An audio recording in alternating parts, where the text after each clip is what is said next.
But at the same time, that's not what it's about. Right.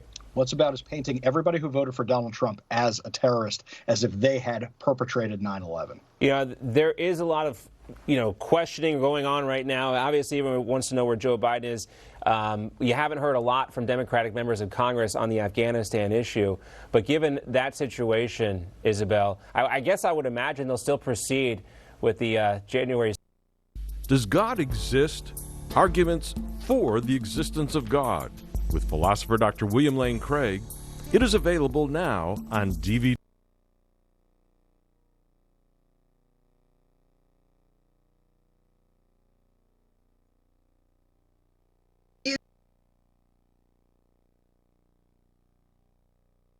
Ideas, viewpoints, and beliefs. Join Independent Women's Network today.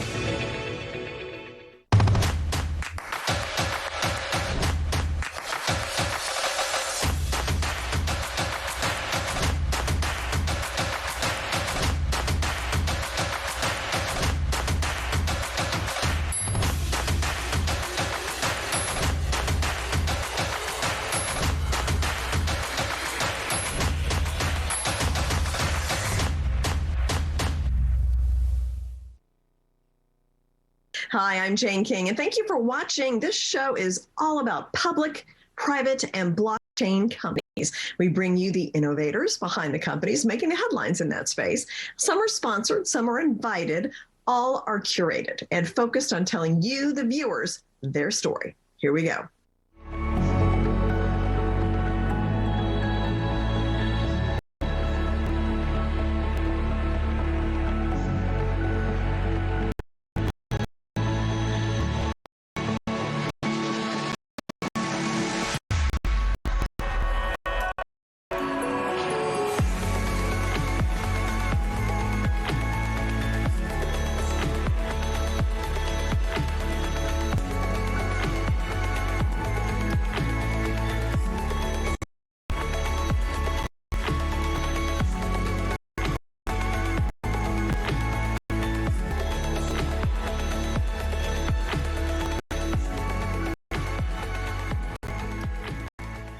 Kylan Network is building a cross-chain platform powering the data economy on Polkadot.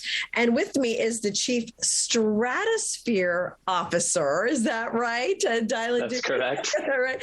And you were the CEO, but it's not CEO as we know it, Chief Executive Officer. So tell me about that. And why did you switch titles? Yeah, so it was always in the cards when we began Kylan Network that we would move to a DAO, which is DAO. It's another way of saying DAO, which is a decentralized autonomous organization. And that may seem like a mouthful, but basically that means that the authority and control of a project is not necessarily centered in the project founders or an executive team or anything like that in terms of the traditional way that we've come to understand corporate structures.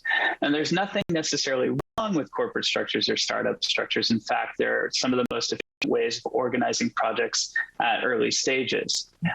However, it was always our long-term view to organize Kylan in the sense of a DAO, in the sense of the community eventually coming to take control. And indeed, we have sort of this 5-step process as we move more towards the governance and authority over the decision-making about the future of Kylan sitting in the hands of community members themselves. We wanted to kind of put our money, if you will, or Kylan, if you will, where our mouth was. And we felt it really made a lot of sense to upgrade and to recruit from the community itself and put people in positions of power and authority within the project. Now, honestly, I'll admit, we're at a point in our history where Kylan is about to, I think, really explode. We've reached a very large technical innovation within the Polkadot ecosystem called, this is a little technical jargon, but it's called XCMP palette calling. But I didn't feel like I was losing anything by giving more authority over to our CTO, who has now become CEO. And his name's Sam El-Amin. And he, in fact, came from the community. He was a community member as of like 7 months ago, became an ambassador, increasingly got involved with our tech team, went to lead tech, then chief technical officer, and now I've given him the reins for more day-to-day operations. I'm Elon Musking it a little bit as I start work on another project that's very synergetic with Kylan called NFT3, where we're working on a virtual identity layer. But yeah, I mean, I'm taking a sort of, I call it Chief Stratosphere Officer because I'm taking more of a high level view of the project. And Sam is leading it, and we're putting our money where our mouth is when it comes to organizing on a principle of what we call DAO in practice, which is everything is oriented toward, that initial vision that we put forward almost a year ago now of orienting this toward a community governed project. And that's sort of the story behind it. I know. I love the big thinking about it. And there's worse people to be like than Elon Musk, right? I mean, he's amazing what he's done. Professionally, at least. He can be a little provocative when it comes to... Who knows? But professionally, for sure. So, I mean, how proud are you that you've managed to achieve like certain milestones that you have even before your main net launch? Yeah. So, I mean, like one of the things that I'm really proud of is we've been able, no one knew who we were a year ago. And, we've been able to build this project to 50,000 organic Twitter followers. We've got nearing on 20,000 Telegram members. So I'd call them, community members. We have almost 20,000 holders of the token. And these are pretty sizable metrics for a project that just started a year ago. And I think in terms of the biggest milestones, aside from that sort of general overview of, hey, we've grown from nothing to something, definitely in the last few weeks, we hit this really huge technical milestone that's not only big for Kylan, but it's actually foundationally technically innovative for the Polkadot ecosystem as a whole itself. Polkadot and the coding language underneath its substrate, it's a really new language. It's there's no per se experts in the field or masters of the art, but CTO Sam has quickly proven himself out to be quite adept and finding sort of leadership within the Polkadot ecosystem itself in terms of innovating certain aspects of that protocol. Mm-hmm. And so that I think is one of the biggest milestones is when we achieved XCMP palette calling, which sounds probably like gobbledygook, but what that means is we can call basically, so if you think of Ethereum and you have all these dApps on Ethereum, they can't really call each other's functionalities in the same way that you could do it on Polkadot where there's an underlying consensus layer. So what we're able, and that was always sort of like a vision of Polkadot, but it was never realized until recently and until our scholarship and our work at Kylan with Astar, also formerly known as Plasm, and we worked together to achieve this. And I'm extremely proud of that because that's just a huge achievement for us. Thanks again for joining us. My pleasure.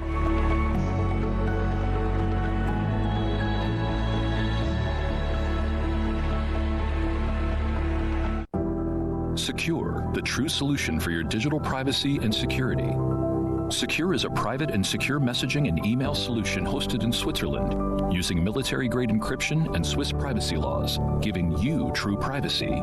Secure is 100% private and does not collect or sell any of your personal data. Secure's Helix technology connects you securely to our Swiss servers without the need of a VPN, guaranteeing privacy and security for all your communications. Secure Messenger doesn't require your phone number or any personal data that hackers target. Chat by Invites allows you to chat privately and securely with anyone outside of your secure network without the need for others to download Secure. Secure Send offers you a private and secure way to email anyone outside of Secure. You won't find this level of privacy or security on any other email or instant messaging application. Visit secure.com. Regain and protect your privacy today.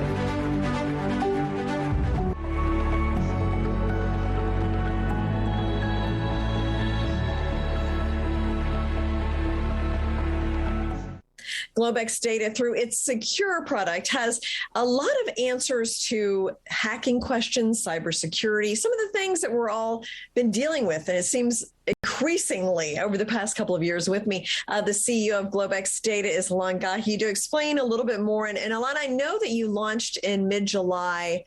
How was that going? Doing great. Hi, Jane, and hello, whoever is watching us. So we started an official launch in the U.S. July 15. This started with advertising on NTD Network, a few other things we're doing, our Newsmax segment, our secure segment that's now every Sunday. And we have seen a month-over-month increase over 1,000%. So it's astronomical. So I like to say that because we did save over 1,000 identities so far because of the hacking issue and our features that prevent hacking in many ways because of our privacy regulation, our software, and so forth. We saved so far the American public $30 million in identity theft recovery costs, because it costs on average at least $30,000 for somebody to get back their identity when they're. And, you don't need to be a big corporation. It affects everyone. Mm-hmm. So the subscription rate has gone up dramatically. Our monthly recurring revenue obviously is going up. And so far, because we started from the 12th of July to now, we're not even the 12th of August. And in August, we'll also see a dramatic increase of over 2,000% in revenue compared to the same period in July. So, of course, we're not going to expect 1,000% increase every month, but it proves that what we're doing in the marketing is definitely working, and we have a lot more planned in the coming 18, 24 months. Okay, well, let's talk about that a little bit, because I know you've been doing a big marketing push in the U.S. with your launch as well. So any plans for that or expansion of that at some point? Sure. So we started gently, as we like to say, and then kind of doing A/B testing to see what works. What's coming up in September onward, we're going to have more advertising on Newsmax. We're going to have CNBC, Fox Business. We have a 30-second commercial. And then mid-September onward, we're planning to hire and implement with that company. And we're planning to hire this company that will help us through artificial intelligence, targeting people susceptible of buying secure products. And it's not just consumers. We're launching the business services as well, which I can tell more in a little bit about that. Once businesses get to see our features and our advantages, a lot of them are going to switch to us because we don't use big tech and open source and so forth, and it protects them. And IBM came up with a study last year that each hack cost a business $3.5 million. So that's a lot of money, and it's better to pay us your $10 a month to protect yourself. So we're going to go all over TV. We just launched, we're doing so many things. We just launched over 6 subway station. We launched 156 digital panel with secure privacy has arrived. And that's from 72nd and 2nd in New York, 59th Street, Columbus Circle, 59th Street, 14th Street, Union Square, Fulton Stop, and Wall Street. And we just started those. We're going to continue throughout the year and into next year. So we're doing a lot of visual and media. And now we're going to layer the artificial intelligence to really target businesses and individuals that go on websites or anywhere that are looking for solutions like ours. And in the future, once we sign it, we will announce who the company will be that we're signing with. It's a publicly listed company, so I can't disclose right now the information, but we're very excited. Okay. Now, also, Microsoft had like a recent intelligence report about how the hackers are getting craftier and smarter. I mean, I think, you know, we can certainly see that. How would your products address that? Would they be able to address these more sophisticated hackers? That's a great point. So that hack you're talking about, they basically use email phishing, which is creating an email with a forged identity. The email phishing is a common thing. But now they're using SharePoint, which is a file sharing system of the Microsoft ecosystem, to get in businesses and people. So what we do at Secure that is different, we basically use our Secure Send email solution, which lets you send an email to one of your collaborator or somebody outside, even they would have Gmail or Hotmail or anything else. And that whole email that you send, and when they reply back using Secure Reply, that entire transaction never leaves our Swiss encrypted server environment. Because the basic concept of email is, if you're still secure, like you're sitting at NASDAQ, they have a great system. But if you send an email outside to a client, the minute it leaves a NASDAQ server, it becomes like an open postcard. And then they reply back, and that's another open postcard. And that's where hackers get in. 95% of all the hacks are done through email. So our alternative is to use Secure Send. When you have the secure email system, I can send anybody an email and they can reply back using Secure Reply, and they simply have to click on a link and you can protect it. You can do password protection, time limit, expiration, and even how many times the recipient can read. But the big danger is always when they reply back, they always reply using their email. Mm-hmm. So we alleviated that by having them get into our server. It's just literally a click, and you click Secure Reply, and you reply back. And another great thing is that you can have huge files attachment without cumbersome for the recipient. So we use that. We have Secure Messenger that lets you send a message, an instant message to anybody even outside of Secure, and they can reply. They can use a secure browser to chat with you. They don't need to buy Secure. And then when you're done, you terminate, you click, the whole conversation disappears from everybody's device and our servers. Yeah, well, very interesting and timely, because, I mean, we've just been hearing about hacks on a daily basis. So thank you so much, Alon. I look forward to more updates.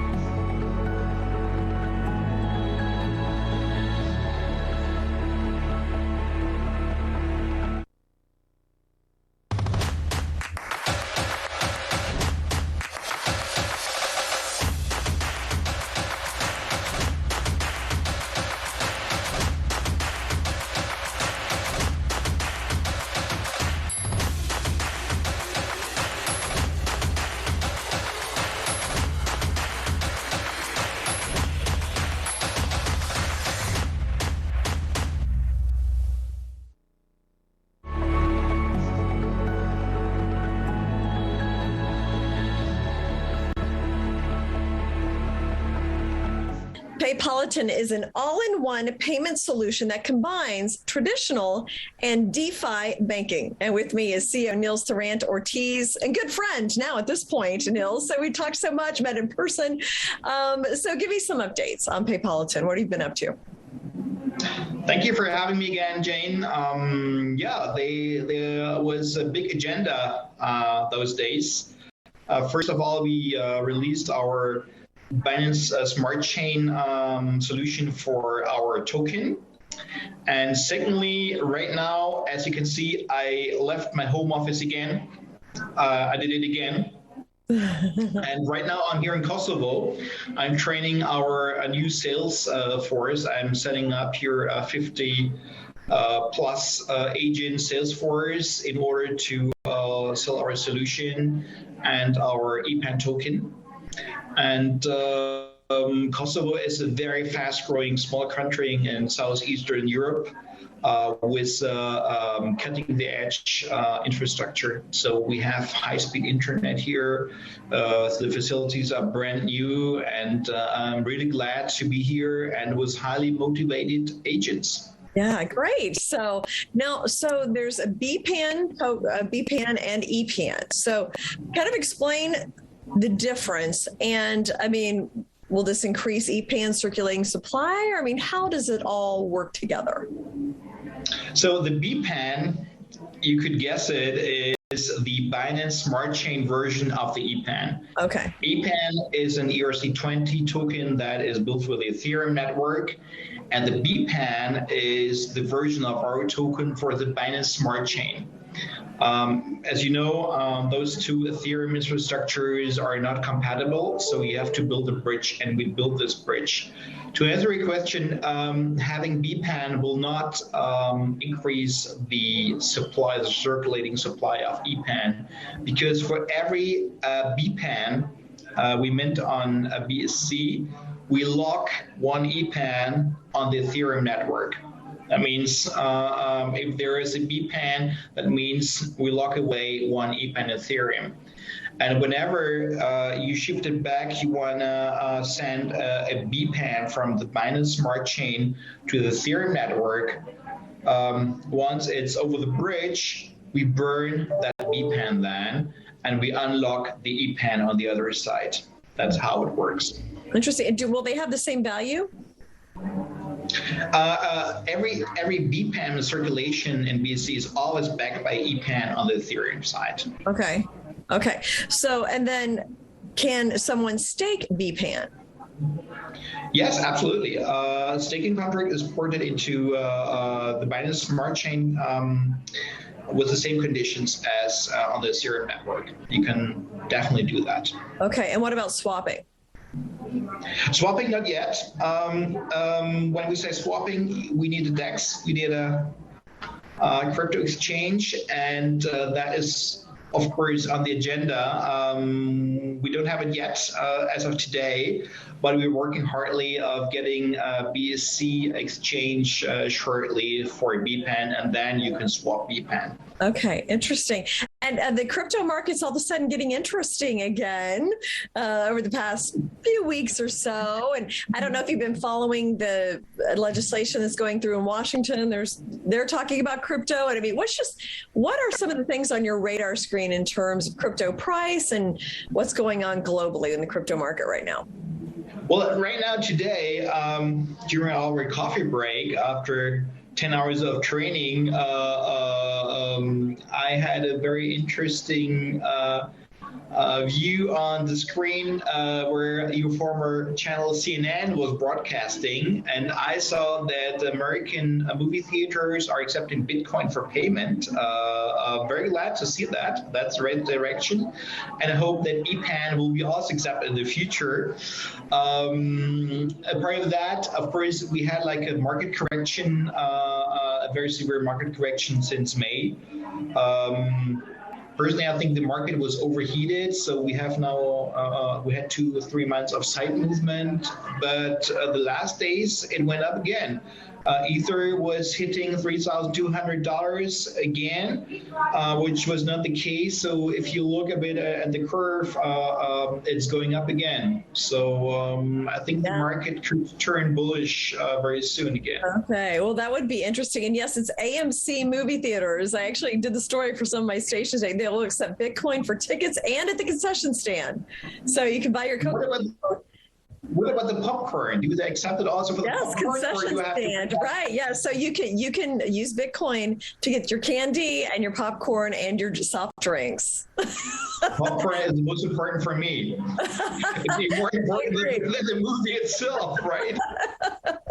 Yeah, it depends on the movie. Well, thank you, Nils. Always great to get an update and wonderful to hear about what's going on in Kosovo. So that could be a place to watch.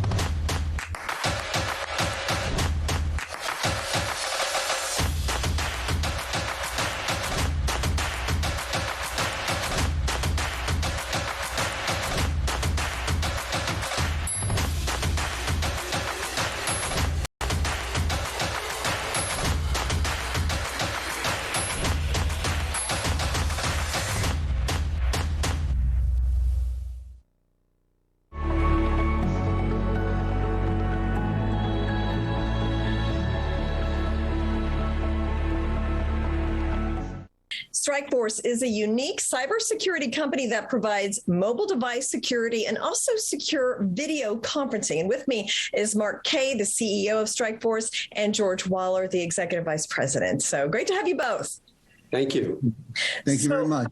So Mark, let's start with the share price, currently 4 to 5 cents. What is Strikeforce doing to increase the share price? Well, that's a great question. I mean, I can't say why we're trading at that level, but I believe our stock will most definitely increase greatly once our sales get going and we announce some deals, which we should be doing very shortly. Also, we're doing much more marketing and some very good companies that George will discuss after me, which already has a major positive effect on us with cost not an issue. We're also getting very close as we keep adding updates to our secure safety chat that meet the needs of many of our potential clients that are constantly testing our product and being impressed by it, such as recording, which has become a legal issue, and now a final testing only weeks away. Keep in mind, we have spent 1.5 years building our safety chat, where much of our competition spent many years, and they still aren't as secure, which is becoming critical. We are growing rapidly as we work very diligently.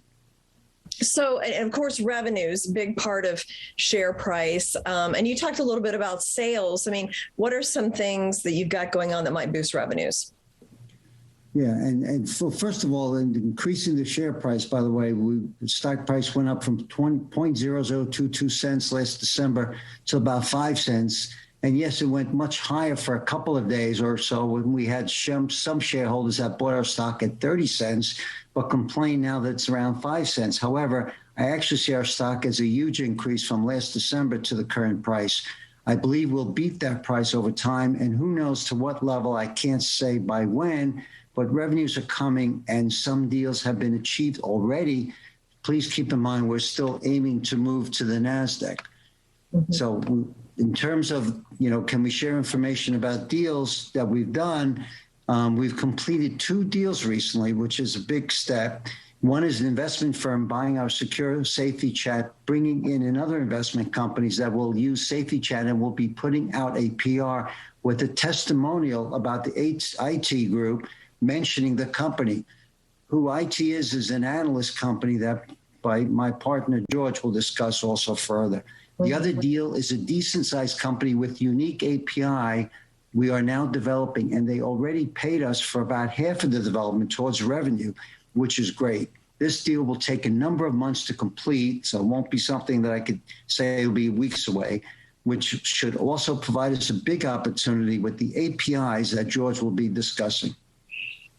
So, George, let's bring you in. So I understand you just released V2.1. So explain what that is exactly, and will that appeal to small, medium, large businesses? How will that work?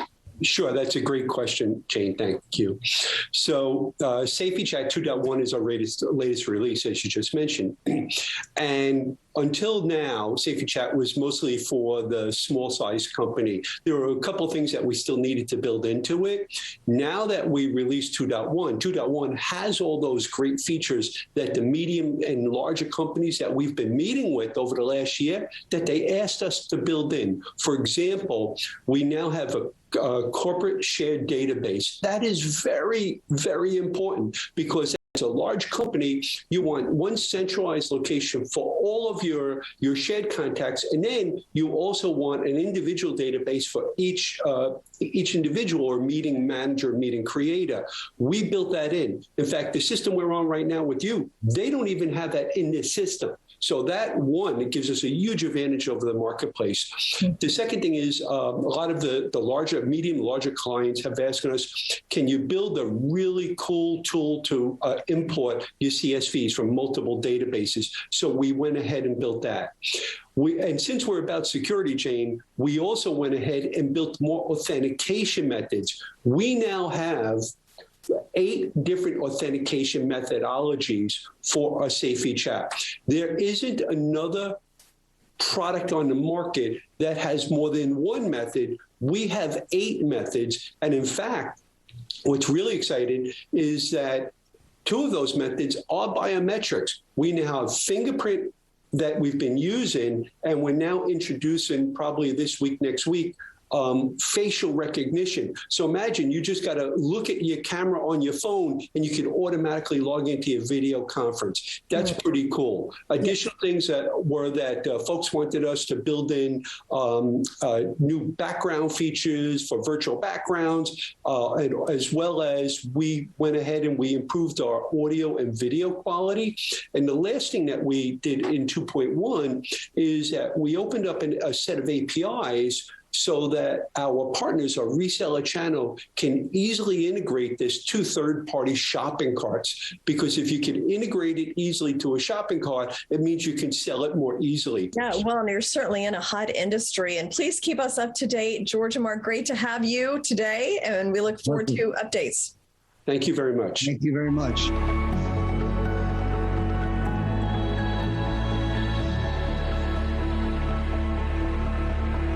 Enjoy the benefits of the world's first patented time-release hemp-based CBD topical cream. Hourglass has achieved increased topical bioavailability of cannabinoids that slowly release our CBD over an extended period of time. Hourglass is 99% CBD, THC-free, and lab-tested, and verified by scanning our QR codes.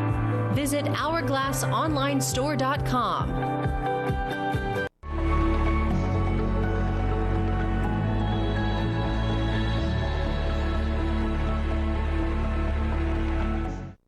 B2Digital is a full-service live event sports company that's currently building an integrated live event development league for the MMA marketplace. And with me is Chairman and CEO Greg Bell to talk about the company. And welcome, Greg, and tell me a little bit about B2Digital, and also how do you differ from the UFC?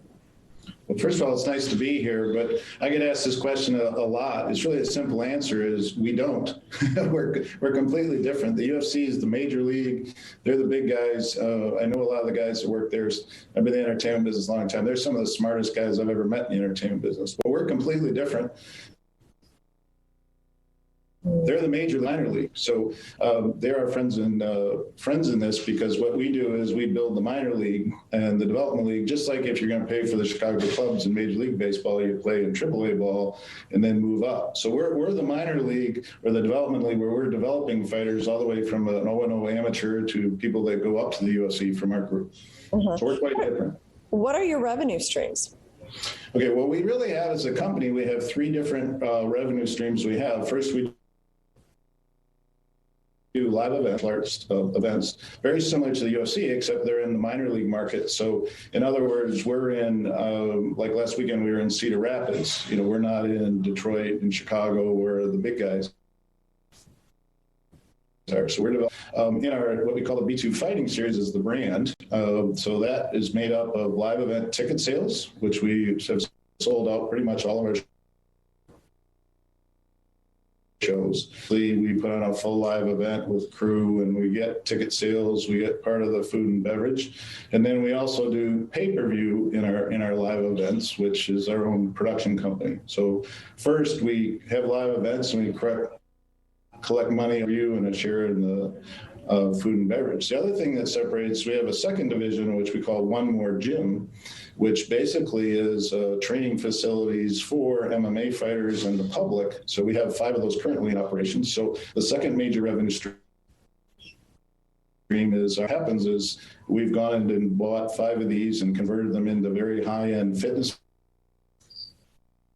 facilities and health person. So those are our 2 main revenue streams that we have.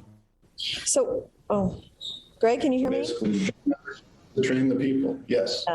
So what's your executive management team like? Okay, well, we have our 2 divisions, like I said, behind me. There's the B2 Fighting Series, then we have our One More Gym. In the B2 Fighting Series, our top executive, her name's Vanessa Higdon. She's an ex-fighter. Between all of our management team, we've run over 400 live MMA events, which is monstrous. She has promoted herself 125. So the management team is very top-notch in regards to live events. Myself, I've done over 50,000 live events in my career in entertainment. So it's very seasoned there. And in our One More Gym,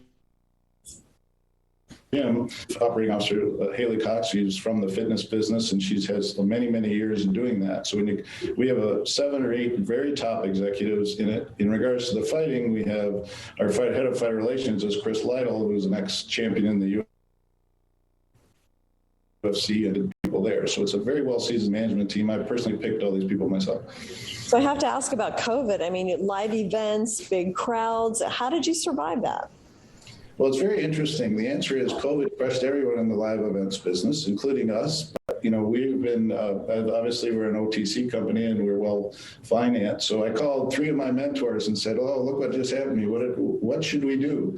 And their answer was huddle down, raise the capital you need, build your infrastructure, because this isn't going to last forever. And that's exactly what we did. We went out and our live event business basically went for zero. And then our live events, as they turned back on, we raised the capital, built just like the management team, all of the trucks and trailers and people. So when we turned this thing on, we just reported our biggest quarter ever, and our biggest month there, last month. So it's really, we just hunkered down, built our gym business, went and bought gyms, renovated them, and COVID's been a very disaster for a lot of people, but out of crisis becomes opportunity, as I say. Congratulations, Greg, on your success so far, and best of luck. Okay, well, listen, I appreciate your time, and I want to say thank you to all our investors who hung in with us, and we're going to continue to grow and do everything we can to make this company a success. Thank you.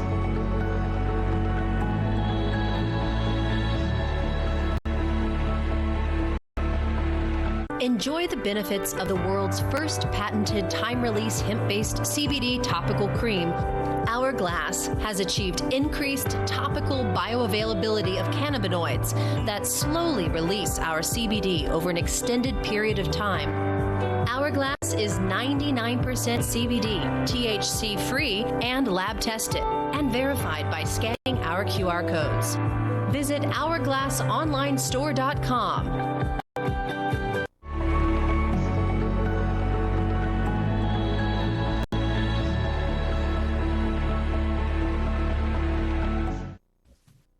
Altitude International Holdings is a sports education and tech company related to high performance. And with me is the CEO, Greg Brunick, to explain more about this. So, Greg, great to have you here, and very interesting company to read about. So I understand you're working with some cutting edge technology for high performance athletes and looking for people to achieve their most physical fitness that they can. So can you explain a little bit more about Altitude International, what you're doing?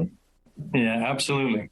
Well, just recently we just merged together. In my past, for the past 40 years, I've spent a lifetime educating and training young individuals who had aspirations to be professional athletes, as well as go on into the collegiate levels and develop their learning skills and developing their competitive competence to where they become super high achieving individuals. And some of the people we built over the years, for example, Agassi, Sampras, Courier, Sharapova, Monica Seles, Kornikova, the list goes on and on and on. We first cut our teeth in the tennis, then we went into the golf, we went into the soccer, into baseball, and into all the different sports.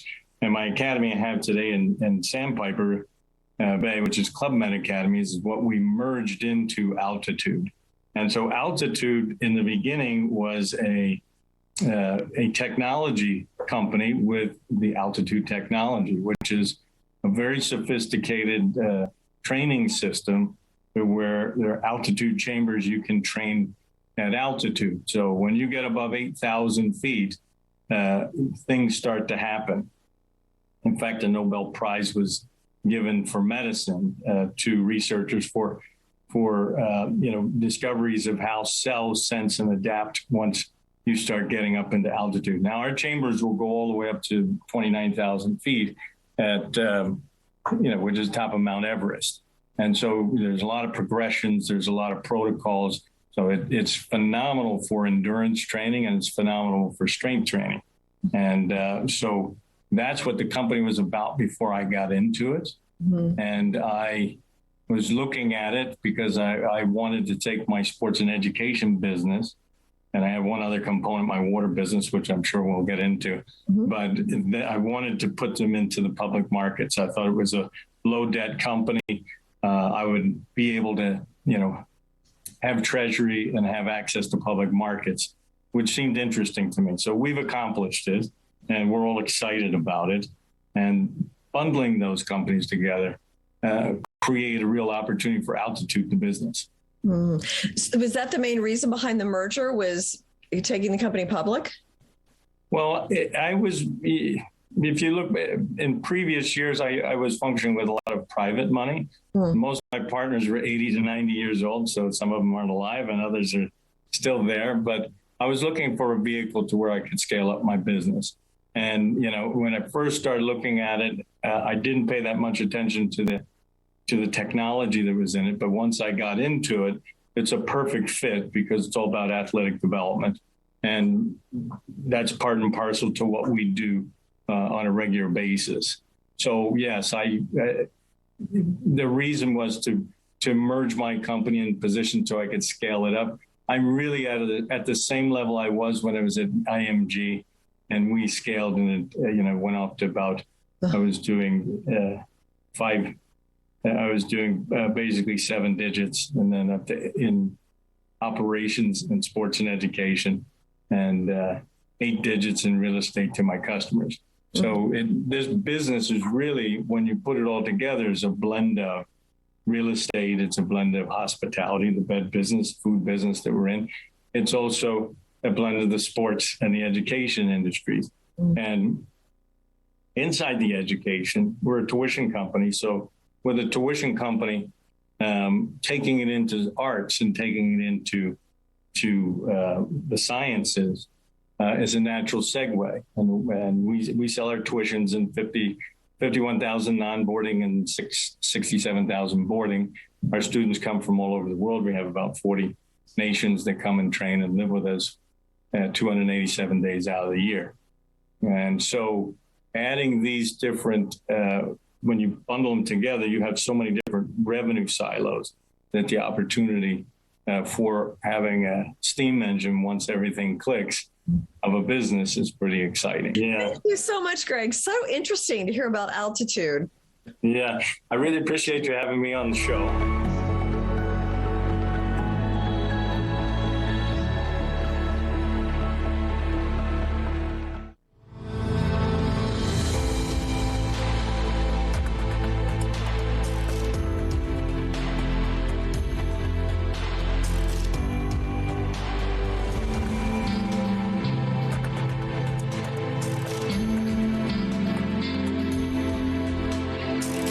Hi, everyone, and welcome to New to the Street. I'm Anna Berry, and happy to speak with Alain Guillay with GlobeXDate Limited. It's the leader in Swiss-hosted private and secure communications and data management. It's always a pleasure speaking with you, Alain. Welcome back on the show. Thank you, Anna. Always a pleasure to be here. All right, so the news is always full with these issues. So talk a little bit about the latest Microsoft email phishing hack and the users of Office 365 and SharePoint. There's a lot of people out there that's been affected by this.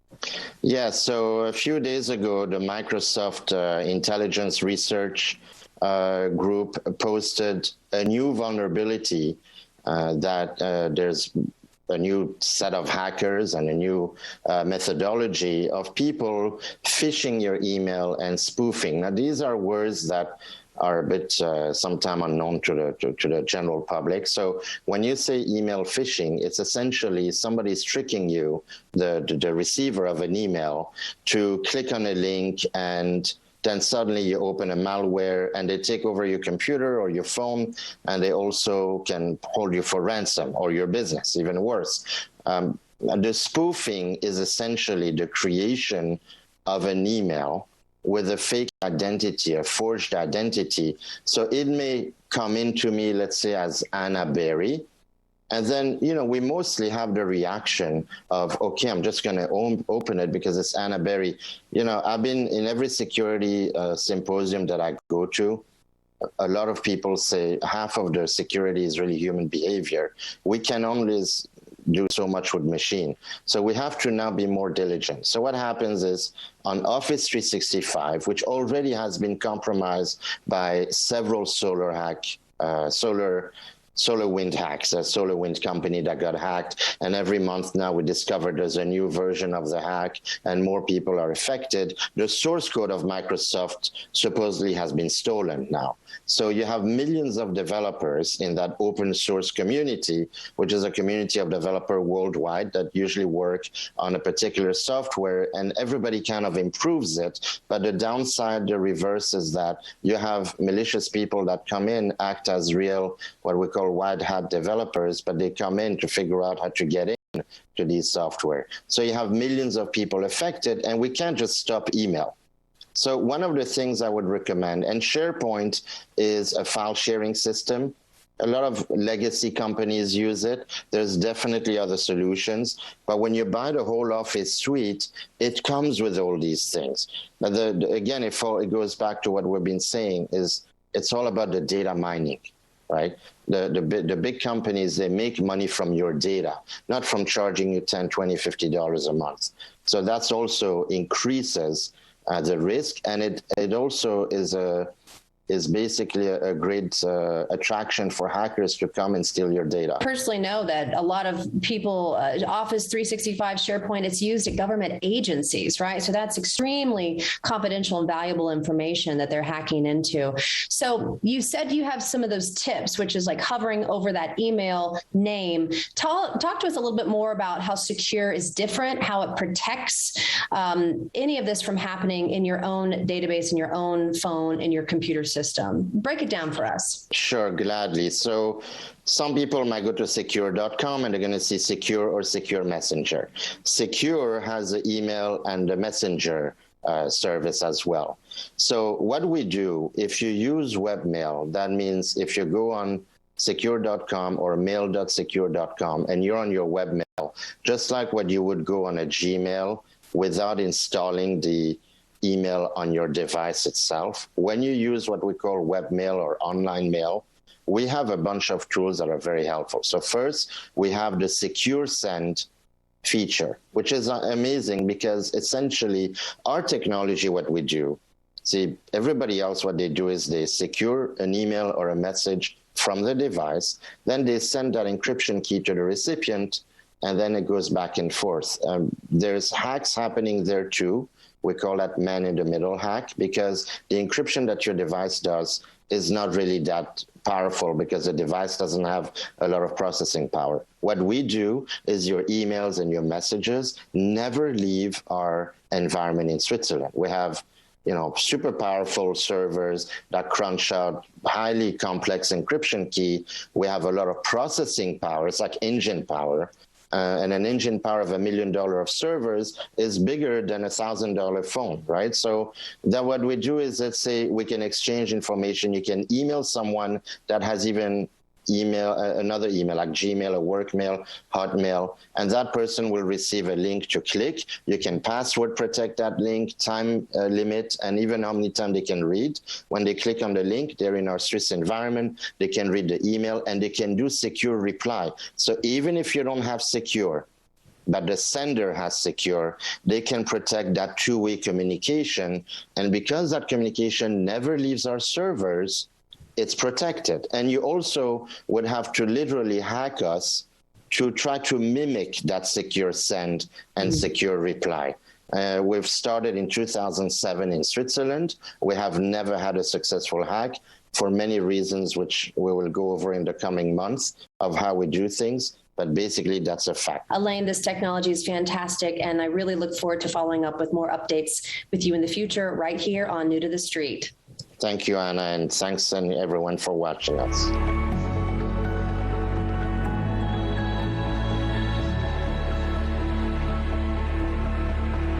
Enjoy the benefits of the world's first patented time-release hemp-based CBD topical cream. Hourglass has achieved increased topical bioavailability of cannabinoids that slowly release our CBD over an extended period of time. Hourglass is 99% CBD, THC-free, and lab-tested, and verified by scanning our QR codes. Visit hourglassonlinestore.com.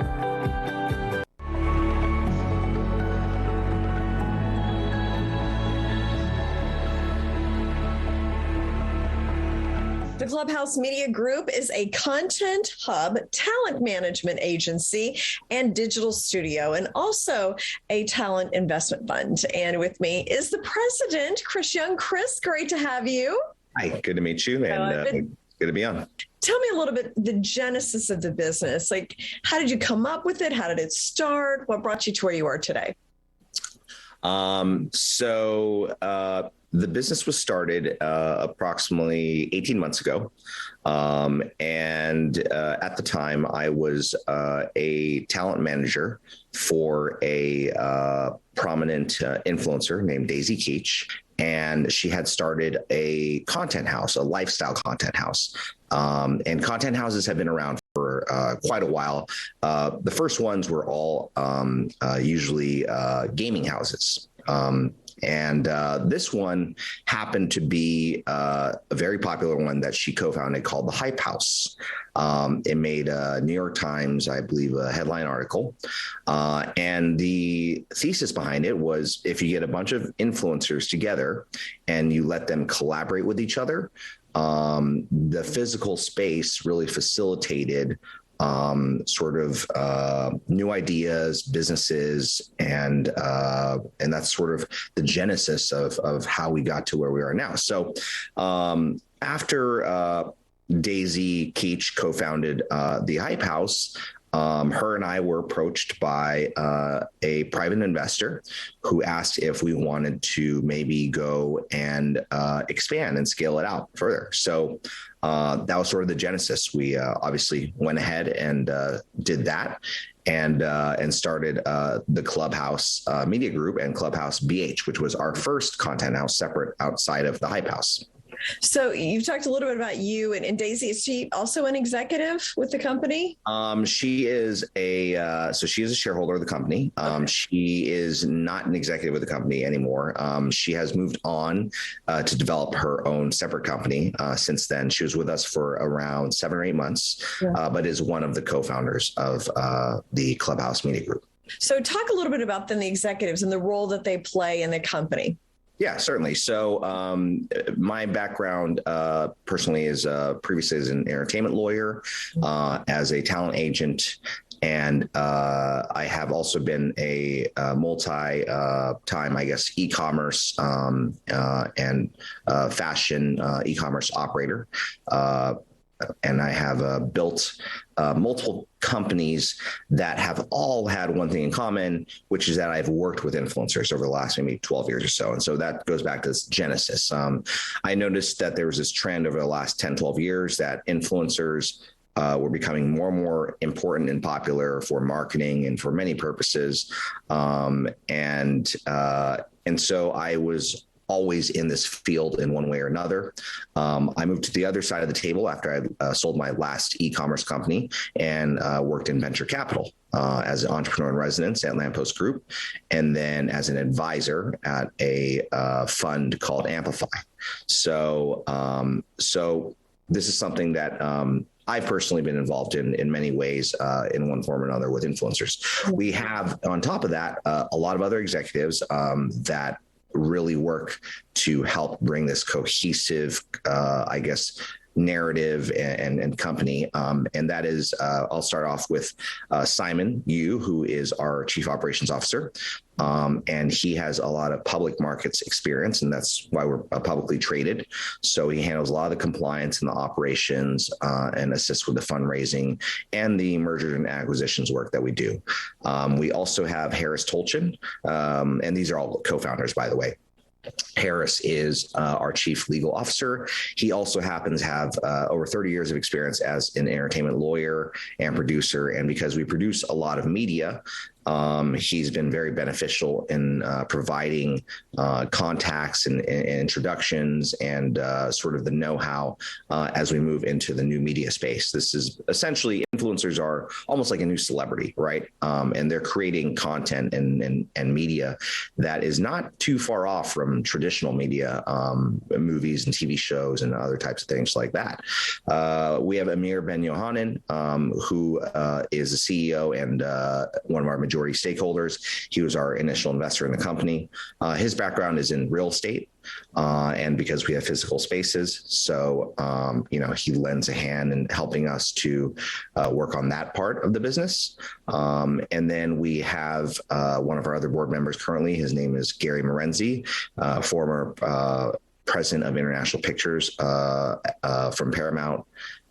And so, of course, a lot of media experience. Going beyond that, we have other members of our team that are very important.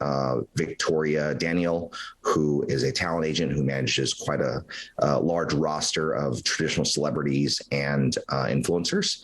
And then we have Arlene Guzman, who is our chief of staff, who is also well-versed in essentially venture capital, fundraising, and in investment, investment theses. So because we are sort of an investment group in that sense, all those play a part together, if that makes sense. Really interesting industry. Chris, thanks so much for coming and sharing that. And I look forward to getting some updates as this industry is constantly evolving, it seems like.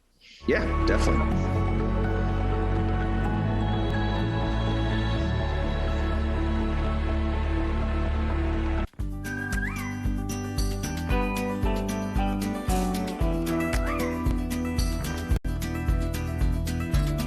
Petproducts.com. Thousands of products. An Al Simon Wee Wee Pad Inventor Company.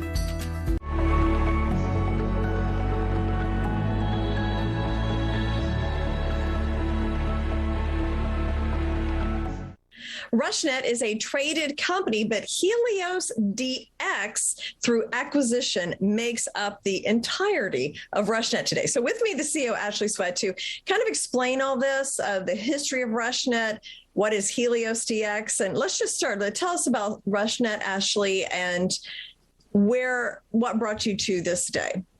Sure. Thanks, Shane. Thanks for allowing me on the platform as well. So RushNet is a 21-year-old company that I don't think many people really know or understand. Even the current shareholders may not know the history of the company. But over the last 21 to 22 years, RushNet has gone through several different restructurings. They tried to bring in and go after other businesses, of which many have failed. So recently, in March of 2021 this year, I acquired the control block of RushNet. So I took over RushNet with plans to kind of change its history moving forward.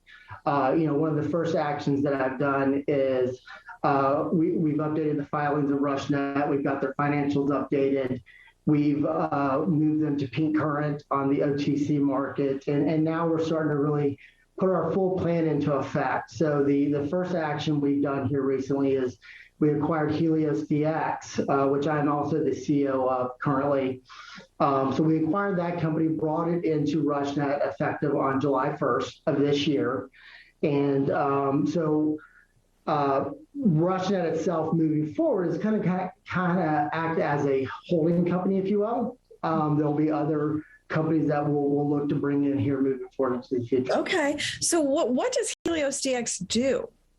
Yeah, great question. So Helios DX is a diagnostics laboratory. So we focus on urinalysis, so urine toxicology. We do behavioral toxicology, genetics. We do infectious disease, which obviously over the last 18 months has really jumped into the mainstream through COVID.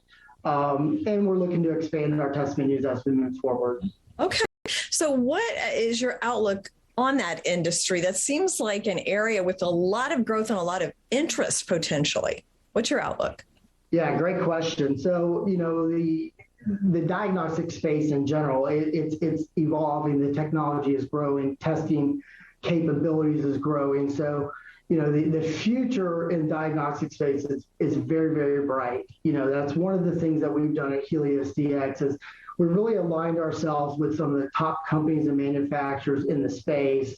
We do business with Cardinal Health, Thermo Fisher, to name a few. And we chose to align ourselves with these companies because as the space evolves, technology evolves, these are the companies that are on the cutting edge. Okay. Well, it sounds like you've got a lot coming up. So that's great. Thank you so much, Ashley, for sharing with us.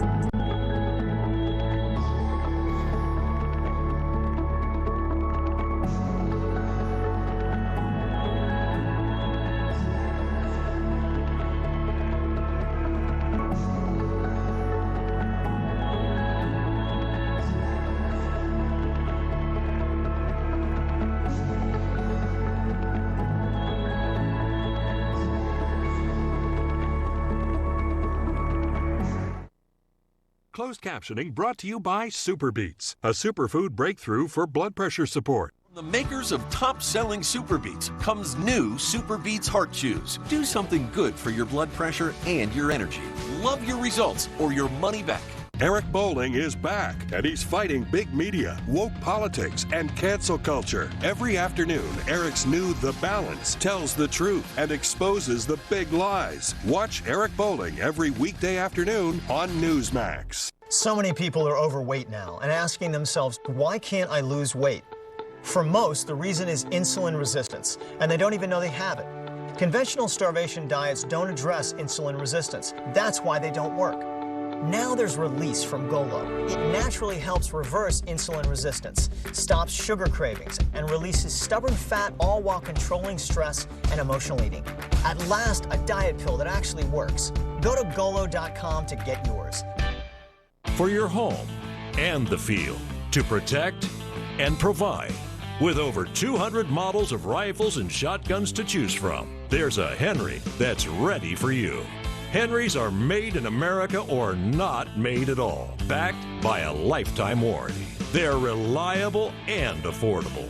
For a free catalog and decals, call the number on your screen or visit henryusa.com.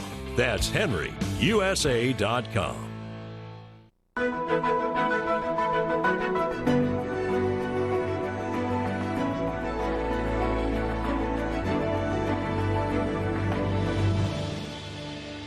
Good morning and welcome to Save the Nation. I'm your host, Adam Brandon.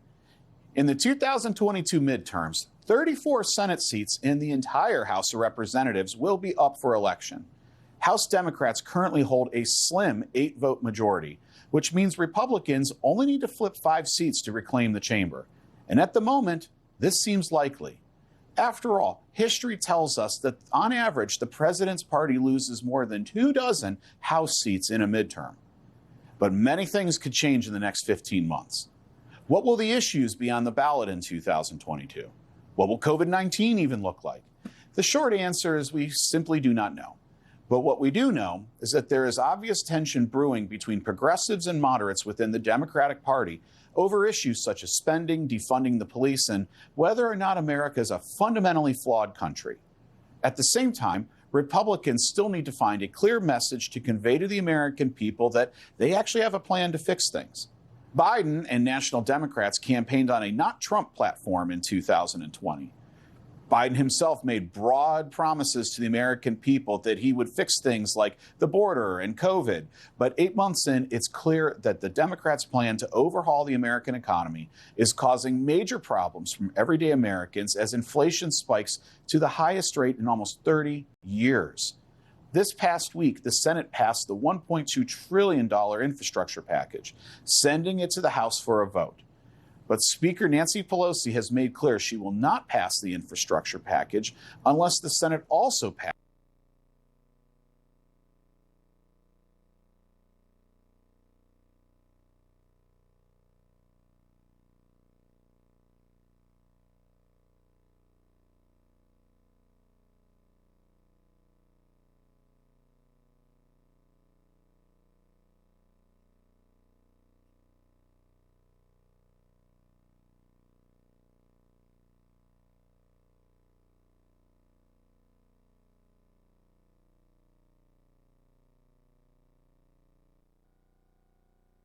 or go to freerateupdate.com. Put more cash in your pocket with freerateupdate.com. Find out your rate for free. Call the number on your screen or go to freerateupdate.com. The best way to shop for a mortgage online. Call 1-844-898-1350 or go to freerateupdate.com.